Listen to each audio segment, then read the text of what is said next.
اگر ایک بندہ مسلمان نہ ہو لیکن انسانیت کی خدمت کرتا ہو جیسے مدر ٹیریسا، تو آپ کے نزدیک وہ جنت میں جا سکتی ہیں؟ یہ میری بات بہت اچھی طرح سن لیجئے، نہ دنیا میں لوگوں کے کفر اور ایمان کے فیصلے کرنے کا مجھے اختیار ہے، اور نہ قیامت کے بعد جنت اور جہنم کے فیصلے کرنے کا اختیار ہے۔ جنت اور جہنم کس اصول پر ملے گی وہ قرآن نے بیان کر دیا، وہ میں آپ کو بتا سکتا ہوں۔ تو اللہ تعالیٰ نے بہت وضاحت کے ساتھ، یعنی کوئی کسر نہیں چھوڑی، یہ بتایا کہ جس کو میں نے جتنا علم دیا ہے اس کے لحاظ سے قیامت میں معاملہ کروں، جس کو میں نے جتنا علم دیا ہے۔ چنانچہ سورہ اعراف میں دیکھیے کیا کہا ہے، نقل کیا ہے یہ کہ قیامت میں کچھ ایسے لوگ بھی ہوں گے جو کھڑے ہو کر یہ کہیں گے کہ ہمیں تو کسی پیغمبر کا پتہ ہی نہیں تھا، ہی نہیں، معلوم ہی نہیں۔ اور مزید الفاظ یہ ہیں کہ ہمارے آبا، ہمارے باپ اور ہمارے اجداد اور ہمارے پرانے لوگوں کو بھی کوئی پتہ نہیں، ایسی جگہوں پر ہم پیدا ہوئے رہے، تو پروردگار ہمیں آپ کس لیے پکڑ رہے ہیں؟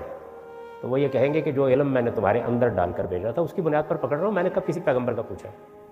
تو اس لیے جتنا جس کا علم ہے، اور مدر ٹریسا کو کتنا علم تھا، آپ کو کتنا علم ہے، میں نہیں جانتا، تو اس لیے اس کا فیصلہ کرنے کا اختیار بھی مجھے نہیں دیا گیا۔ وہ جو دلوں کا حال جانتا ہے وہ فیصلہ کرے گا قیامت میں، اور اس نے یہ کہا ہے کہ میں کھجور کی گٹھلی کے اوپر جو ہلکا سا دھاگا ہوتا ہے اس کے برابر بھی کسی پر ظلم نہیں کروں گا، اطمینان رکھیں۔